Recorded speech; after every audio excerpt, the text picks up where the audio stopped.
John@rte.ie. First though this morning, well, he's best known still as one half of the country's funniest comedy duo, Dumbelievables. He's also a really talented musician and actor. Jon Kenny, good morning. Morning. You're also a very proud Limerick man this morning. So without further ado, we're going to indulge you. Wonderful scenes. The corner flag has now submerged with people, hundreds of people. Dowling hits it. I'm not too sure it went over the bar wide, but who cares at this stage? It is Limerick's monster title, the first since 1996.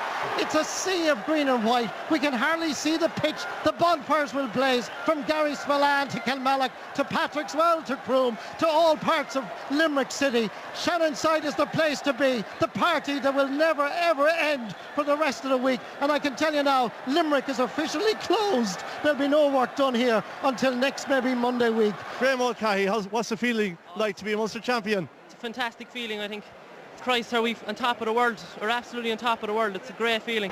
I think our families will be the main thing. My mother and father and our families at home. Finally give them something to be proud of us. You know, this is just incredible. It's oh man, this is just. Oh. Let's have a listen to the people of Limerick.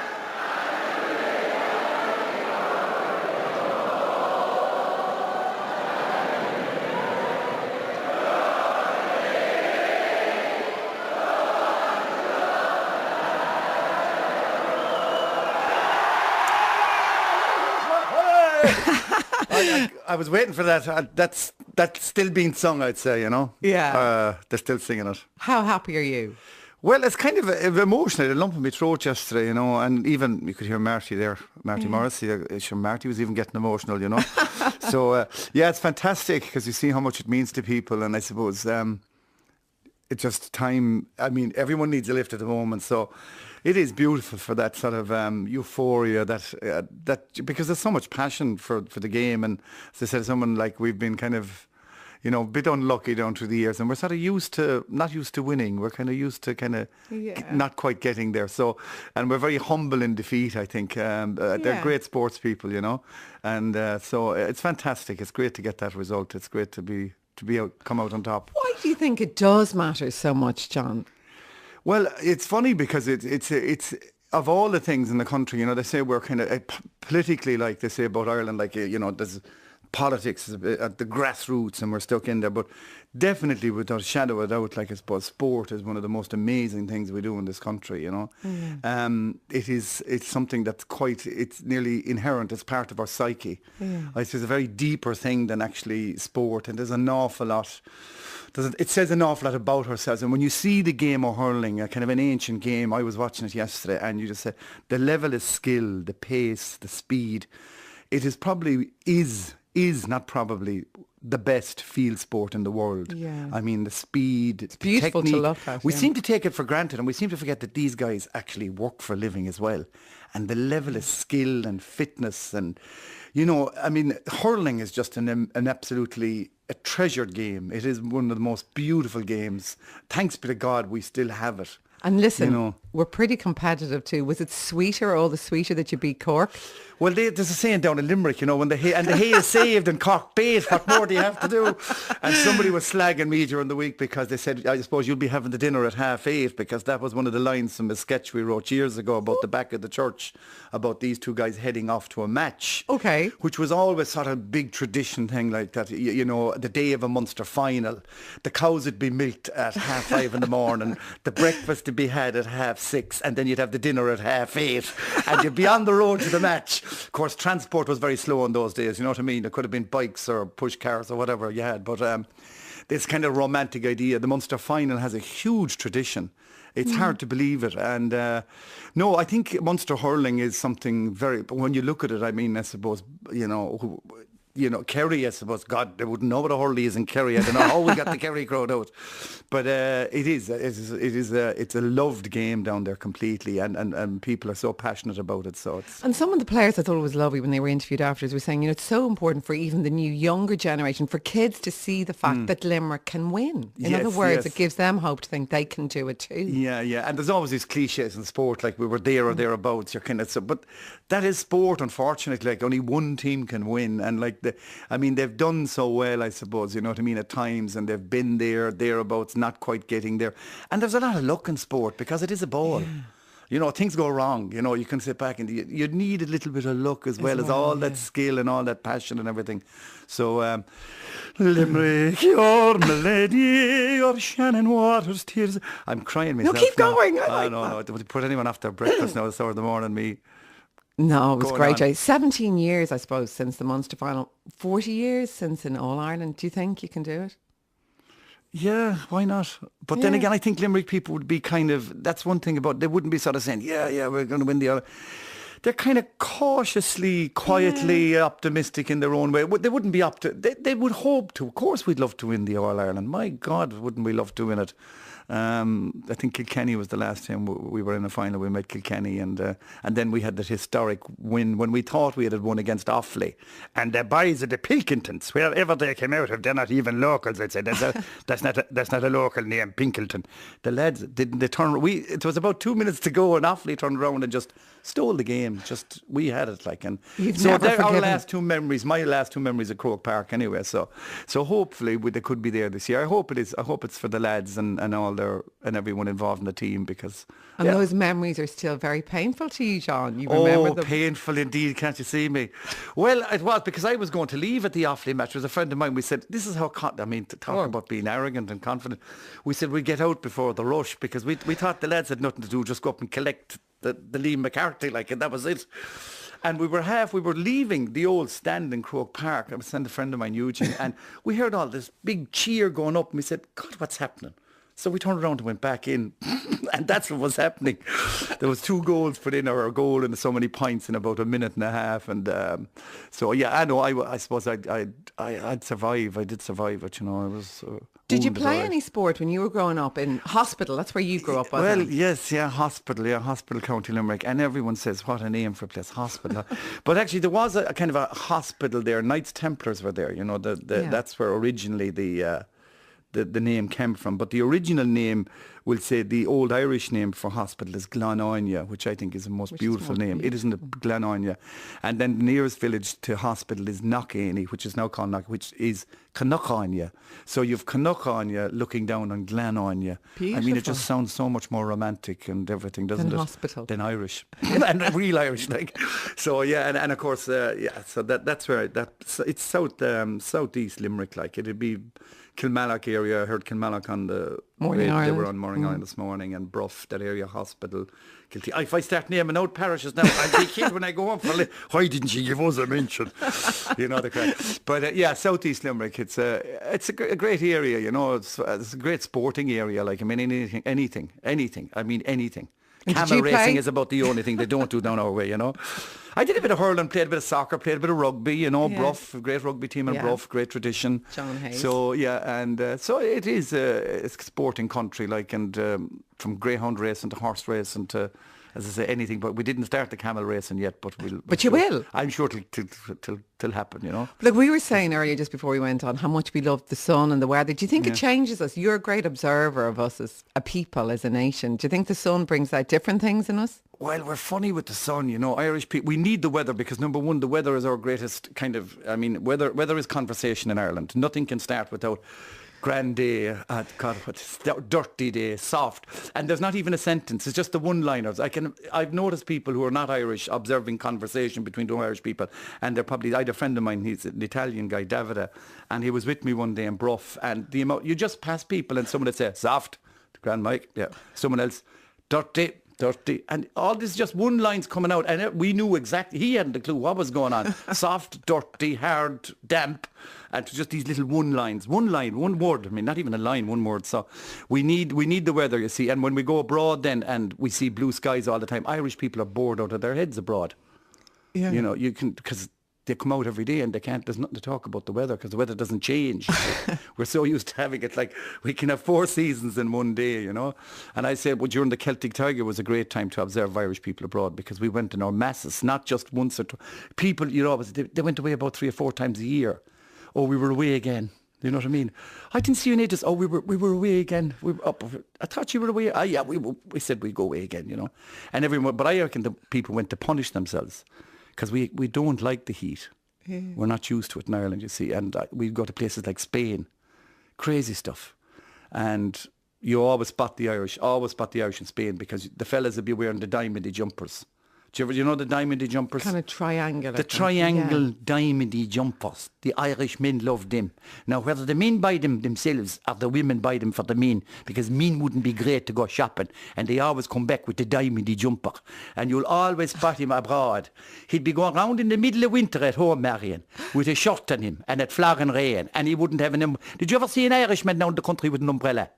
They hate umbrellas. They can't stand umbrellas. They love a challenge, you see. They looks out the door in the morning, they stick their head out the door and there's flogging rain, they say, "Fick it, Mary, I'll chance it." Across the yard. No umbrella, no nothing. And then when they go abroad, the whores are wearing jumpers. Did you ever see them?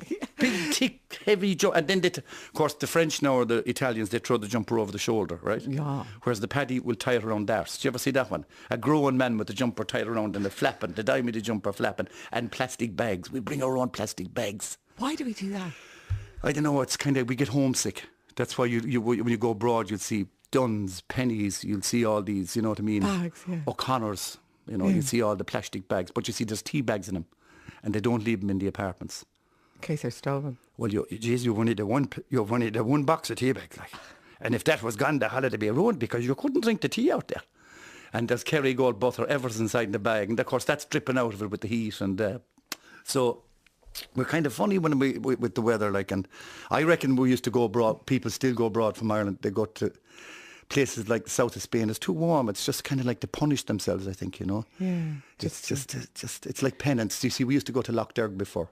Whereas now they go to Mallorca or someplace like that. To burn themselves. Just to burn themselves, get a little bit of punishment, you know, appeal a small bit, put up with the food and the heat. You did that really interesting TV project recently called The Family Project. You were helping a young guy with dyslexia. Yes, yeah. You did that because you have dyslexia yourself, don't you? I do, and I was kind of a bit scared, but I suppose yeah. It was really good. Well, I was only there as a sort of, which was not. I mean, I know myself. I mean, I'm not a teacher, or I can't. I don't even know how my own dyslexia works, because everyone's form of dyslexia is very different. And what's your form?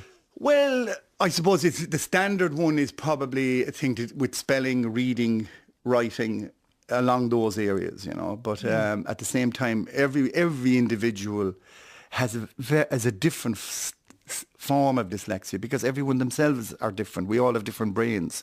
Yeah. So I suppose I couldn't bring nothing to the table except the point of view of having been there myself a little bit and knowing that I kind of know what it's like to be sort of sitting in a classroom and the world is full of numbers and words and you're not quite connecting, you know.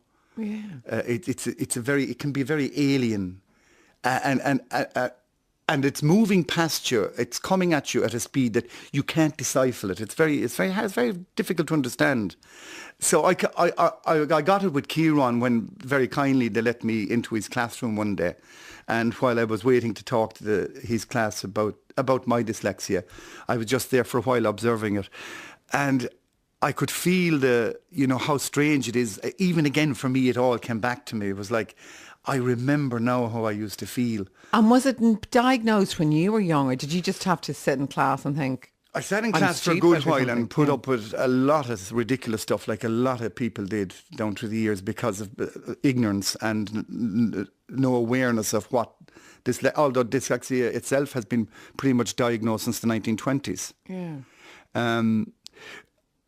So mine was sort of came to a crunch when I was in about 5th class, but by that stage there was a tremendous amount of damage had been done, if you could say. Damage sounds a very serious word, but if you can't spell, and it was the days like when everything is still pretty much done through the written word, book.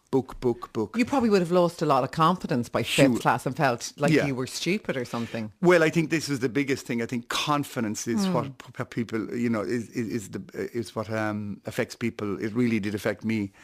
And then not knowing that I wasn't stupid, but at the same, I just couldn't get my head around this.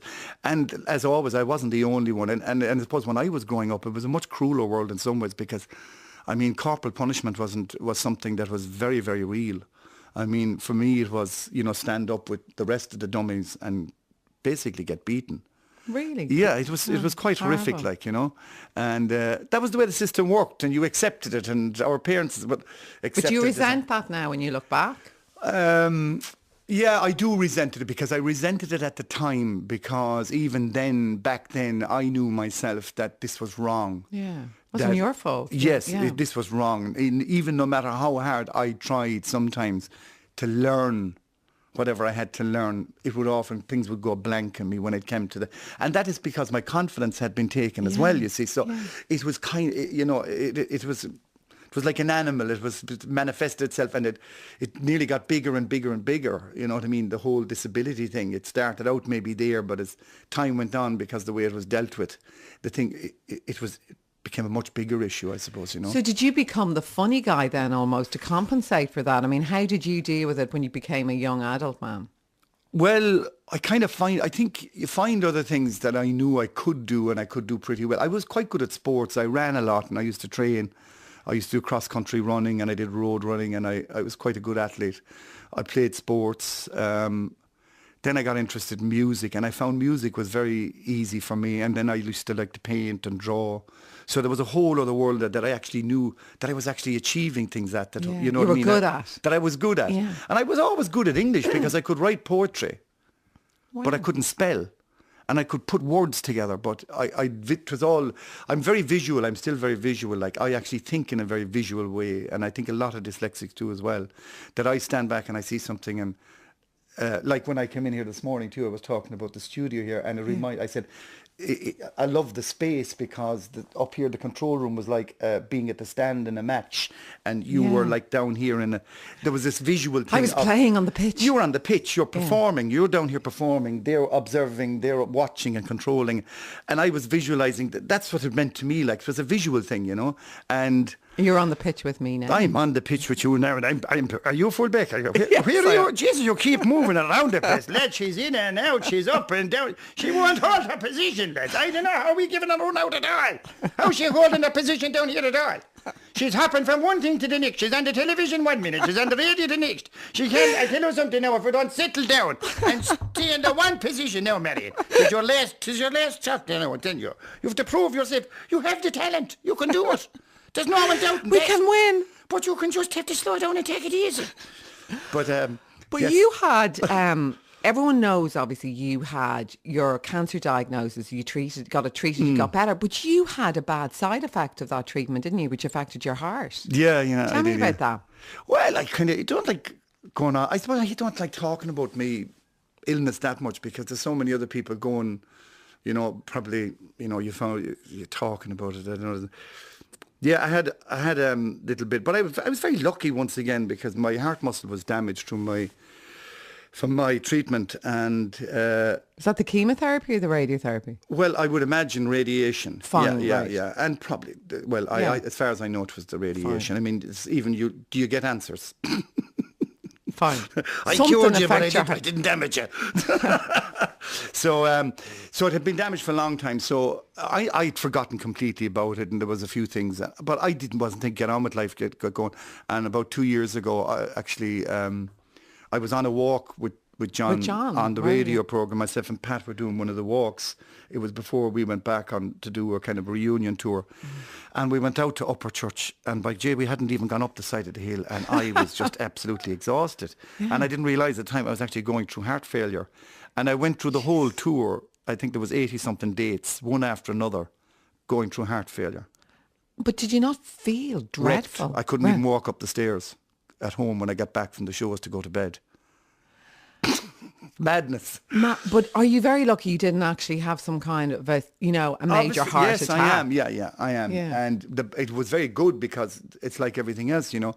When I was after, I knew there was something really wrong with me, but I said, look, we'll wait till after the tour, you know. Yeah. Typical male, putting it off. Yeah. Although I'm not that bad now, in fairness. But so when I went, the heart muscle was damaged. But the good news was, I mean, I went to one particular medicine man, I call him. He told me I'd never work again, cash in the pension. So that was my first diagnosis. Then I went back to my crew here who treated me for my cancer. Yeah. And they said, this is brilliant news, because your heart muscle has been damaged for the last 10 years and it hasn't been working. And by doing this, rather than putting in a stent or give you a bypass, we probably might get some blood back into this section of muscle of your heart and it's working again. So did you have a bypass? I did, yeah. What, is that like a double? I know, double. I only went for the double. Only a I didn't double. go for the triple. Like, geez, I wouldn't like to do a Kilkenny on it, like when it comes down to Holland terms now, you know what I mean? I had a double, yeah, and it was great and it's good. And would you believe, I kind of got younger because... You look really healthy. My heart muscle had been damaged for 10 years, right? I'd forgotten about to get on with life. So you end up getting heart failure, double bypass, and now my heart is back where it should have been 10 years ago.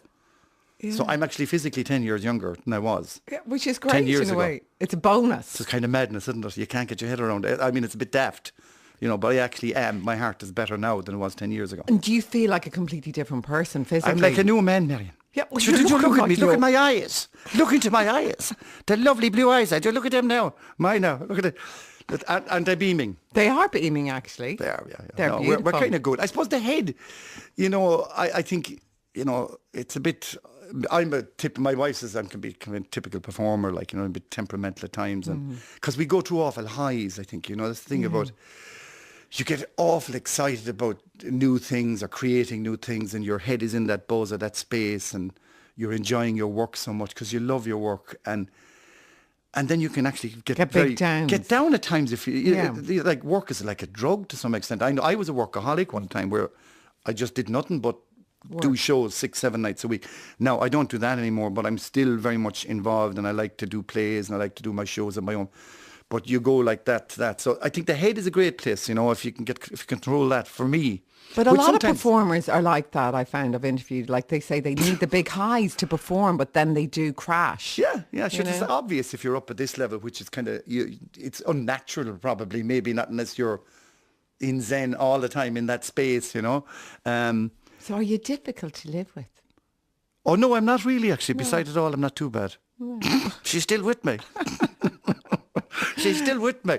But it is very true. I think that your well-being is as much to do with, do you know, what's going on in your head as well when you're in a happy place, when you're in a good place, you know. That's the most important thing, isn't it? Gets you through most things. It is, of course. Feeling good is, you know, feeling good is something, you know. It's the old Bobby McGee song, feeling good was easier. But there's a lot of truth in it. Feeling good is very important for just well-being, you know. And probably also because you have been through quite a lot of illness and survived it. Maybe it makes life sweeter or not? Yeah, sometimes it does. Sometimes it can make you feel a little bit... I was only talking to a lady I knew, and she just got over cancer, and we were sitting down and we were chatting about it. And sometimes there's a sense of guilt. Explain that. Well, I think it's sometimes because you've gone through something yourself and you've come out the other end of it, not all, but sometimes people don't. Like survivor's guilt. Yeah. And I was talking to her about it because someone we knew had passed away from cancer. And the both of us were expressing that same emotion of like how awkward we felt about the whole thing, you know, how she did as well, you know, and it is, you know, it's great, it is good, it's fantastic. And then other times you just feel, you know, you say like, why, like, you know, you do. And I think most people having survived something like that, you know, can feel like that at times. It can make you, you know, it affects you. It still affects you a lot, like, you know. Not with regards to sympathy for the person that's gone, but some more to do with yourself. It sounds a bit selfish, but it's a hurt, an internal kind of, you don't sit easy with you, you know. It's a kind of a guilt thing, I suppose, yeah. That's really interesting. But not all the time, you know, but it's there, you know. Yeah. But, yeah. It's really interesting. You're heading out on your own show now called Magmel. Tell me about this. Magmel is wonderful, beautiful, powerful. I think it's uplifting. It's going to be a beautiful show because there's beautiful people involved in it. We got together with Benny McCarthy, who's from Ring in County Waterford, the box player, Conn O'Grada from West Cork, who's a flute player, Des Dillon, who's an artist, and myself. And we've all known one another, and Benny and Conn wanted to do something different with traditional music. They wanted to see could we do something with traditional music that was different. Yeah. So we've used, it's all traditional music very much, and all composed, nearly 99% of the music is original. I think all of it is original, composed by Connell and the rest of the musicians. And there's a narrative to the traditional music. It's physical as well, in a sense. It's a physical theatre show where we tell the story basically of the band Fassa, the Cailleach, we'll say based on the mythology. And the band Fassa is there in her space, which is around us all. Yeah. And then PJ, this guy who's quite very ambitious, powerful, local, small man in a big fish in a small pond, but very ruthless, very ambitious, wants to change the landscape of this place. But he's there for a reason. He doesn't know it because he's in this magical place. And that's what Magmel means. Magmel is an ancient Irish name. It means plains of joy. Great. So it's music and singing and puppetry. And physical theatre. It's been great fun trying to get the musicians to move. They might be able to play, but they can't feckin' dance, I'll tell you that much. And you've so many dates, right? But they'll be on your own website, aren't they? They will be up on the Magwell website, and we open in Limerick with some previews, and then we're doing Brew, we're doing Kerry, we're doing Glore. We're just going to, it's kind of a work in progress because I think the whole show is going to develop. It's very beautiful. There's a lot of beautiful puppetry in it as well. Great. It's very strong imagery and it's magical because there's a beauty in it, and there's a sort of there is a redemption for PJ. Even the musicians, it's a story of the musicians as well, how they have sort of lost their way through the likes of celebrity and fame, and whereas just the joy of music is the most important thing. The beauty of the land of where we live is the most very simplistic story. Sounds great, though, very beautiful, Lots of lovely texts about you. Can't read them all. I'll go in. No, well, read them out. Good to hear, John. I always get a smile. Wait, he's a gent. That's from Paul on the M1. That's not your mother, John. Thanks, Paul. I went to see Jon Kenny perform a multitude of characters brilliantly in a two-man performance of Under Milkwood. When I first saw the two actors were going to perform all parts, including the narrator, my heart sank, but it lifted quickly as John and his fellow actor carried the rhythm and dialogue flawlessly. What an incredibly talented man. The tears are rolling down my face. John is so funny. I can't keep reading them all. They're not all from your mother, John. Best of luck with your new tour. Magmel, yes. Yeah. Magmel. Thanks a million for coming in this morning. I wish you the very best of luck. Thanks, Miriam. Thank you. John at rte.ie. Things we do in this country, it's something that's it's nearly inherent. It's part of our psyche. It's a very deeper thing than actually sport, and there's an awful lot. It says an awful lot about ourselves. And when you see the game of hurling, a kind of an ancient game, I was watching it yesterday, and you just say the level of skill, the pace, the speed, it is probably not probably the best field sport in the world. Yeah. I mean, the speed, it's beautiful technique. To look at. We seem to take it for granted, and we seem to forget that these guys actually work for a living as well. And the level of skill and fitness, and hurling is just an absolutely a treasured game. It is one of the most beautiful games. Thanks be to God we still have it. And listen, we're pretty competitive too. Was it sweeter, all the sweeter that you beat Cork? Well, there's a saying down in Limerick, when the hay is saved and Cork bait, what more do you have to do? And somebody was slagging me during the week because they said, I suppose you'll be having the dinner at 8:30, because that was one of the lines from a sketch we wrote years ago about the back of the church, about these two guys heading off to a match. Okay. Which was always sort of a big tradition thing like that, the day of a Munster final. The cows would be milked at 5:30 in the morning, the breakfast to be had at 6:30, and then you'd have the dinner at 8:30, and you'd be on the road to the match. Of course, transport was very slow in those days, you know what I mean? It could have been bikes or push cars or whatever you had. Quietly optimistic in their own way. They wouldn't be they would hope to. Of course we'd love to win the All-Ireland. My God, wouldn't we love to win it? I think Kilkenny was the last time we were in a final. We met Kilkenny, and then we had that historic win when we thought we had won against Offaly. And the boys of the Pilkingtons, wherever they came out of, they're not even locals. I'd say that's not a local name, Pinkleton. The lads didn't. It was about 2 minutes to go, and Offaly turned around and just stole the game. Just we had it like, and You've so never they're our forgiven. last two memories. My last two memories of Croke Park, anyway. So hopefully they could be there this year. I hope it is. I hope it's for the lads and all their and everyone involved in the team because. And yeah. those memories are still very painful to you, John. You remember them? Painful indeed, can't you see me? Well, it was because I was going to leave at the Offaly match. There was a friend of mine, we said, this is how, to talk about being arrogant and confident. We said we'd get out before the rush because we thought the lads had nothing to do, just go up and collect the Liam McCarthy, like, and that was it. And we were leaving the old stand in Croke Park. I was sending a friend of mine, Eugene, and we heard all this big cheer going up and we said, God, what's happening? So we turned around and went back in, and that's what was happening. There was 2 goals put in, or a goal and so many points in about a minute and a half, and so yeah, I know. I suppose I'd survive. I did survive it, you know. I was. Did you wounded, play all right. any sport when you were growing up in hospital? That's where you grew up, wasn't it? John at rte.ie. First though this morning, when he's best known still as one half of the country's funniest comedy duo, Dumbelievables. He's also a really talented musician and actor, Jon Kenny. Good morning. Morning. You're also a very proud Limerick man this morning. So without further ado, we're going to indulge you. Wonderful scenes. The corner flag has now submerged with people, hundreds of people. Dowling hits it. I'm not too sure it went over the bar wide, but who cares at this stage? It is Limerick's Munster title, the first since 1996. It's a sea of green and white. We can hardly see the pitch. The bonfires will blaze from Gary Spillane to Kilmallock to Patrickswell to Croom to all parts of Limerick City. Shannonside is the place to be, the party that will never ever end for the rest of the week. And I can tell you now, Limerick is officially closed. There'll be no work done here until next maybe Monday week. Graham Mulcahy, what's the feeling like to be a Munster champion? It's a fantastic feeling, I think. Christ, are we on top of the world? We're absolutely on top of the world. It's a great feeling. I think our families have been the main thing. My mother and father and our families at home. Finally give them something to be proud of us. He's getting blasted. Oh, this is just incredible. It's oh man, this is just. Oh. Let's have a listen to the people of Limerick.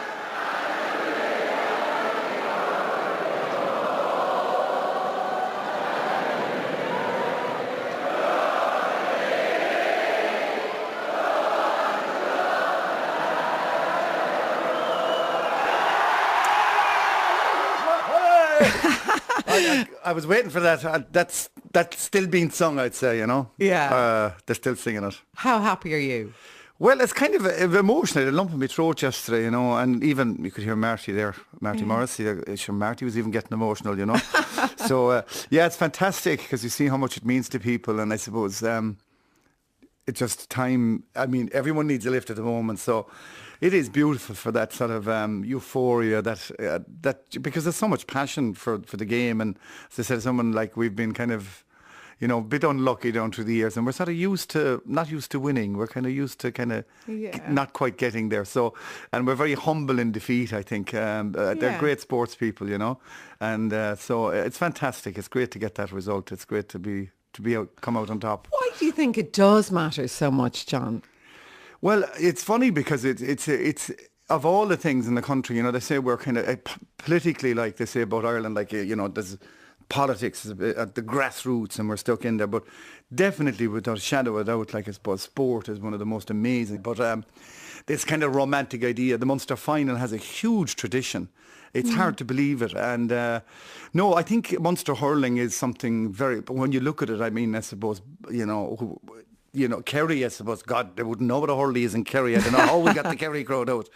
But it's a loved game down there completely, and people are so passionate about it. So it's. And some of the players, I thought it was lovely when they were interviewed afterwards, were saying, you know, it's so important for even the new younger generation, for kids to see the fact that Limerick can win. In other words, it gives them hope to think they can do it too. Yeah. And there's always these cliches in sport, like we were there or thereabouts. You're kind of but that is sport, unfortunately. Like only one team can win, and like they've done so well, I suppose, you know what I mean, at times, and they've been thereabouts, not quite getting there. And there's a lot of luck in sport because it is a ball. Yeah. You know, things go wrong. You know, you can sit back and you need a little bit of luck as well as all that skill and all that passion and everything. So, Limerick, your milady, your Shannon Waters tears. I'm crying myself. No, keep going. No. Would you put anyone after breakfast now? It's 4 in the morning, me No, it was going great, on. Jay. 17 years, I suppose, since the Munster final. 40 years since in All-Ireland. Do you think you can do it?